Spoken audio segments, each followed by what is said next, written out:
तो ये जो डंडी वाला वॉल्यूम है ना, ये जो डंडी वाला वॉल्यूम जो आपको कोई पढ़ा रहा है, तो और मान लीजिए कोई ट्यूटर है और कोई स्टूडेंट है, ये भी बेवकूफ है और ये भी बेवकूफ है, ये भी बेवकूफ है, ट्यूटर भी बेवकूफ है, और स्टूडेंट तो खैर स्टूडेंट है, उसको कहाँ जानकारी है, तो स्टूडेंट की तो बात ही अलग है। जो ट्यूटर पढ़ा रहा है वो बेवकूफ। अब वो बेवकूफ क्यों है?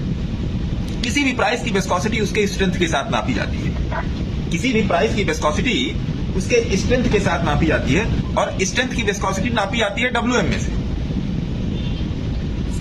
WM में मतलब क्या? Weighted moving average. WM में मतलब क्या?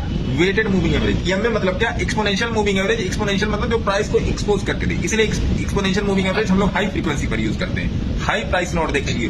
SM में क्या? सिंपल मूविंग एवरेज, जो प्राइस के सबसे नियरेस्ट एवरेज को डिफाइन करती है वो होती है सिंपल मूविंग एवरेज। ऐसे नहीं SM में, EM में, WM में, GM में, TLM में, ट्रिपल SM में ऐसे नहीं बना है, उसके पीछे रीजन है। जब आप कभी किताब खोल के पढ़ोगे तो मालूम चलेगा। ठीक है, अब आते हैं इस पे, जैसे ये हमारे गांधी साहब कह रहे हैं SDVL में सर देखो वॉल्यूम आ गया, तो वॉल्यूम तो यहीं से बता रहा है, यहां से बता रहा है, यहां से बता रहा है। अब चलो जी, आपकी इस बात को एक बार और मैं तथ्य कर देता हूं। तथ्य करने का मतलब क्या?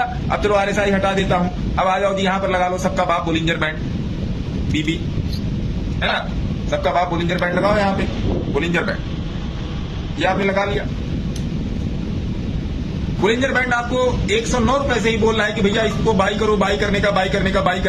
आप 141 पे जाके वॉल्यूम देख रहे हो। प्रणव सर, कहां जा रही है दुनिया? ये जो लोग बैलूम पढ़ा रहे हैं ना, बैलूम कह लो, वॉल्यूम कह लो, अंग्रेजी में कुछ कह लो, हिंदी में इसको बोलते हैं घनत्व। हिंदी में बोलते हैं घनत्व। लंबाई गुणे चौड़ाई गुणे ऊंचाई। तो जो लंबाई गुणे चौड़ाई गुणे ऊंचाई है वो विस्कोसिटी है, प्राइस की, स्ट्रेंथ की और मूवमेंट की। प्राइस, स्ट्रेंथ, मूवमेंट की विस्कोसिटी ही वॉल्यूम है ना। तो ये चीज आपको समझ में आई। दूसरी बात क्या? दूसरी बात ये कि जिस दिन RSI सिग्नल नीचे से इंटरसेक्शन देने लगा और स्टॉक 20 के ऊपर आ गया, ये एकदम सिंपल रूल बता रहा हूं, नोट कर लो, जिंदगी बन जाएगी। मेंटरशिप में मत आओ, कोई भी हो, किसी के भी मेंटरशिप में मत जाओ। जिस दिन प्राइस की विस्कोसिटी यहां पर क्लियर होगी और ये क्या कहते हैं RSI की विस्कोसिटी ऊपर की तरफ डाइवर्जन होगी, उस दिन शेयर भाग जाएगा। इतना नोट रखना हमेशा।